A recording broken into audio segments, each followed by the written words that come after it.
my aunt was like, "You want some lights?"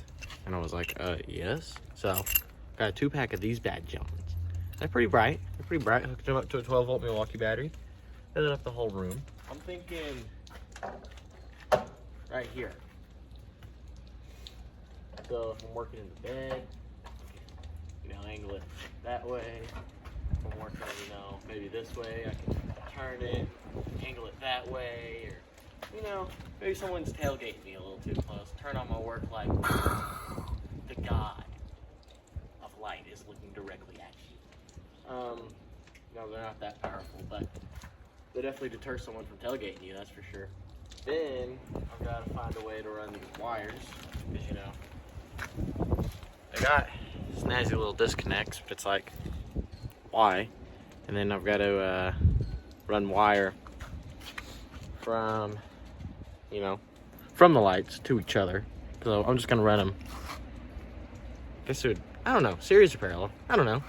We're going to run power from my third brake light / work light, You click the little, you go up, it turns your, and you cannot see that, can you?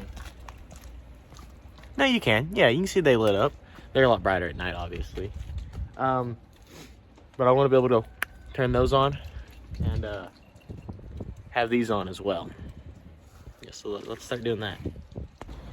So, I guess for first order of business, man, that sun is really just making it not look pretty. I don't know. There you go. Okay, I got you. Don't worry, I'll get the sun out of your eyes.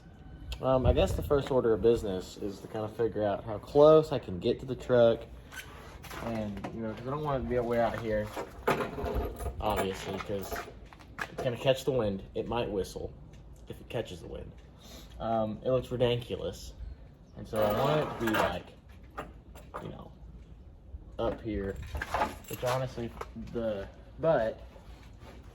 so from right here to right here, it goes in for the hooks, or the boat cleats. Ford Rangers, the extended cab, the step sides, have boat cleats like the sport tracks have on the outside, but they're on the inside, and they're awful because they're a boat cleat and not an actual hook, so you can't let me shut my door. That doesn't die. Yeah, so they're really awful. Let me move it. There you go. Now you're no longer in the sun. I mean, you're crooked. There you go. But they're awful. So I'd like to change those at some point too. But I don't know. See, because I think this is all fiberglass. Like, I can get my hand behind up in there. And so, I don't know. If I can get it like right here, that would be fire. Okay, so quite conveniently, those little caps came off with just a screwdriver, and I've got the right Torx bit, so I'll take those off, kind of see what I'm working with under here. Hopefully the bed side doesn't fall off. And I'll get you back up.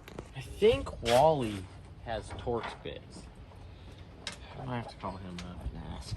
I really don't feel like stripping these and making it way harder. I don't know, they might just come out. Who knows?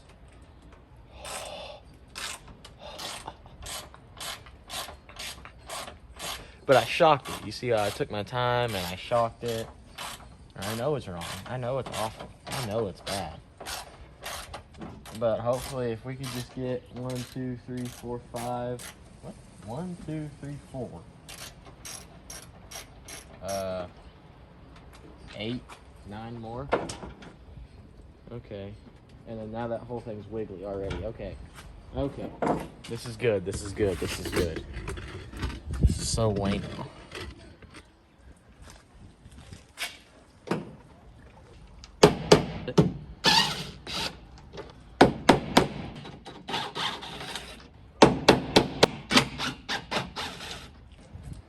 I'm just gonna send it. Oh, this is dumb.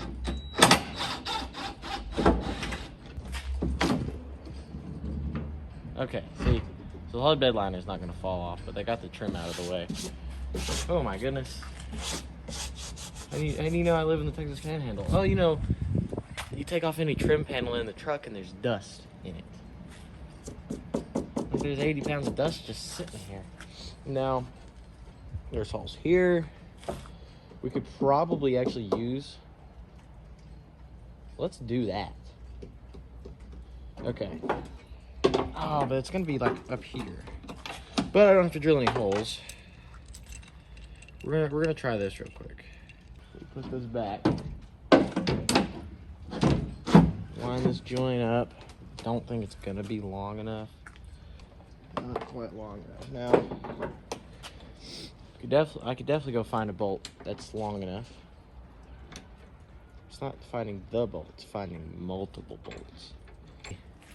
How it bumps up right there, if that was flat, it wouldn't be half the problem. So let's try hammering it. Yeah. Yeah, it's not doing anything. Let's go find a longer bolt. See, if you work on dirt bikes or cars, 90% of things are made in China, Japan, Vietnam. Everything's metric nowadays. Go on Amazon, find you the cheapest bolt kit. That'd be Honda, Yamaha, Kawasaki. Doesn't matter, they're all the same. I've got, these bolts are from a Kawasaki jet ski that I took apart. There's random stuff. There's bolts from Hondas in here, bolts from Yamahas. But anyways, this is your generic thread. So I just gotta find 2 matching bolts that are long enough. It sounds easy, so you realize it's not, but it actually is, because I just found 2. And they're brand new, so we're gonna have to and this kit has lasted me a long time, and maybe you work on something. Maybe you have extra bolts, like every other good mechanic does, when they're done with stuff. And so, you build to your bolt collection in this nicely organized kit, instead of in a Forger's can like your grandpa and your dad. They're nicely organized.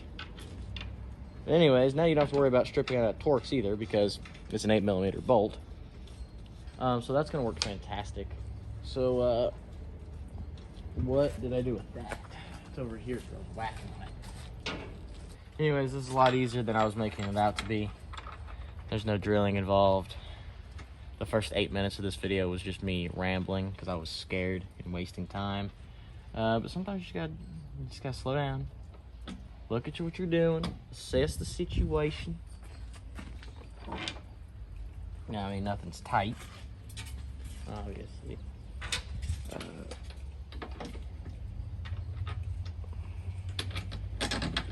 So looky there. Now you've got, I mean, obviously nothing's tight, but you know, maybe I'm doing something over here, or maybe I need to light it up over here. So I'll try to give myself enough slack to move the light, which really sucks that it's got this big honking plug. So I might have to go down the inside of the bed like this. Yeah, I'll probably, you know, zip tie it in some form or fashion, baling wire it, and then run wiring. So I'm gonna put all those Torx back in. We're gonna repeat the process on the other side with better lighting, because the sun's gonna be to your back instead of in front of you.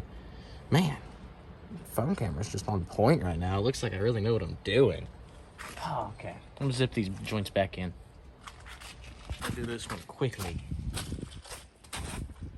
So, also directly in the mud over here, which is unfortunate.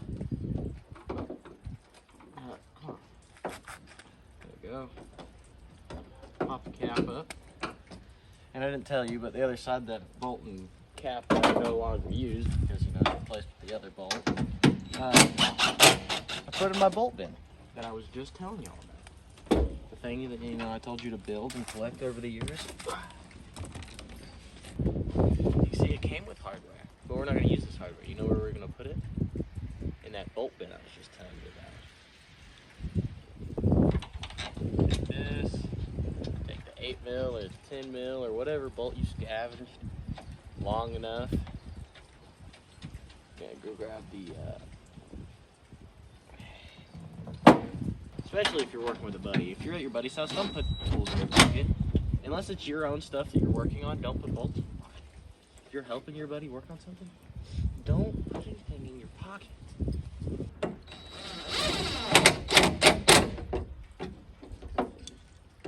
Give her like 3 more Ugga-Duggas.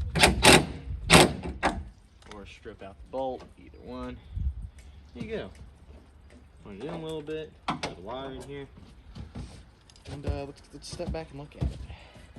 Looky there. Looky there. That don't look bad at all. From the back, over here to the side profile. It looks a little gooberish. But if they would have known how little effort that was, if they would have known how little effort that was, they would have been like, man, done. This kid really knows his stuff.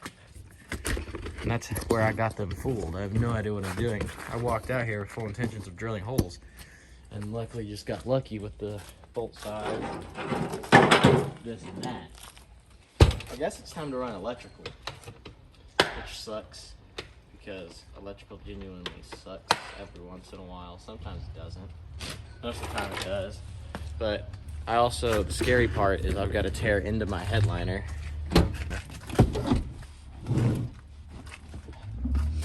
I gotta get up in here, so I gotta run my wires up and over and get to here so it doesn't look trashy. Which should not be fun at all. So I'm gonna go disconnect the battery and start working on that. Yep.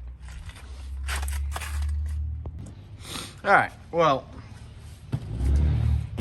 luckily that basket came with a bunch of wiring, so we should have all the wiring I need. I'm gonna run all the power in that back, I don't know, B column, C column, whatever column that is. We're gonna run it up into here, which I think will be the easiest. But I must run this light over there, tie them together, and then should be pretty easy. I just got to wire this all up semi-nicely so it lasts, because it'll be outside and I want them to work for a long time. Full of snow, which is, you know, below optimal wiring conditions. At least move it. Now I could have just, you know, kept the snow shovel out there for like 3 more seconds, but oh yeah, gotta go de-snowify the driveway.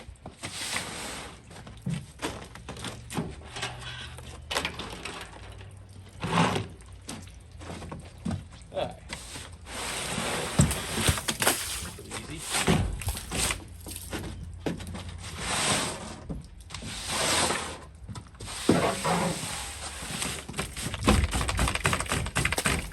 Alright. Now I won't, you know, it's soggy and stuff. So there's many ways we can do this. We could do some little disconnectors. We can just cut them real long, splice them together, electrical wrap. I like that idea. We could solder them, but I'd have to run an extension cord. Take 8 years for the solder to warm up, and then poorly solder them.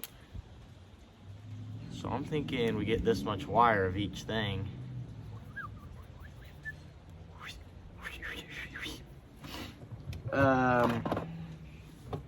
And then shrink wrap. I think that'll be plenty sturdy.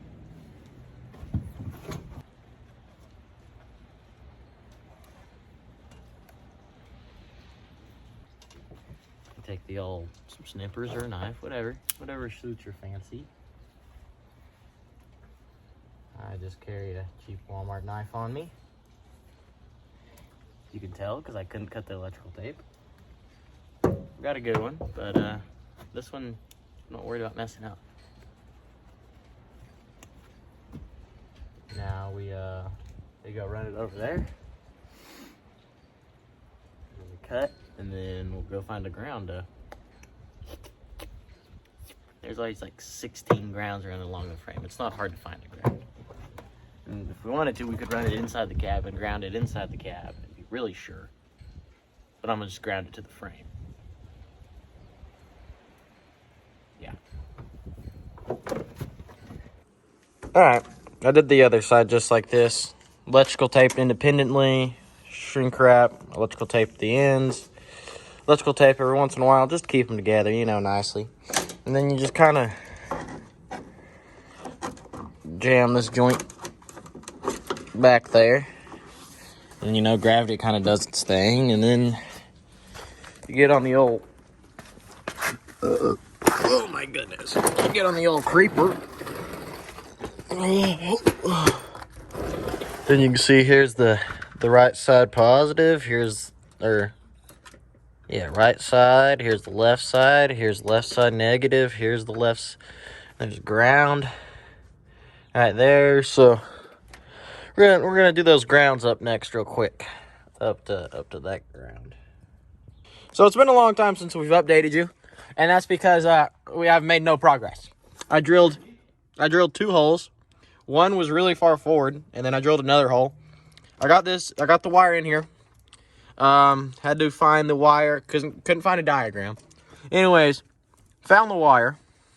So I gotta splice that into there, but you can see, oh, and I also broke every single clip that holds this, corner in. And most of your finger. Oh, yeah, and stabbed my finger, too. Which is, real fun. You know, I guess they're not brittle. Like, they're 8 miles long. And the clips, or the heads of them are just so thin that they just... yeah, there's shrapnel everywhere. And Zachary's here, too. Yep. All right. I was just showing you the people I stabbed my finger. Yeah, that's all. Now we got to put her all back together. Turn the factory button on.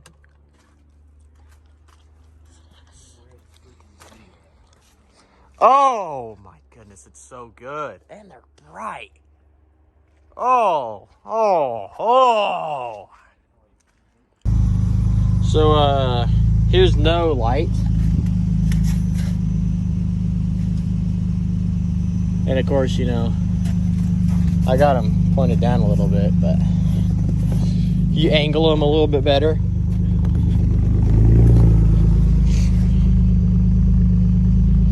You can see, they definitely be putting off some light. Better hope no one tries to tailgate me, or I'll let them know. See, we're already using them. We're out here. We're building over where that light is pointed. We're building sled jumps, and there's no good snow over there. So we went where there's deep snow, and we're filling the bed. He's bent his shovel pretty good.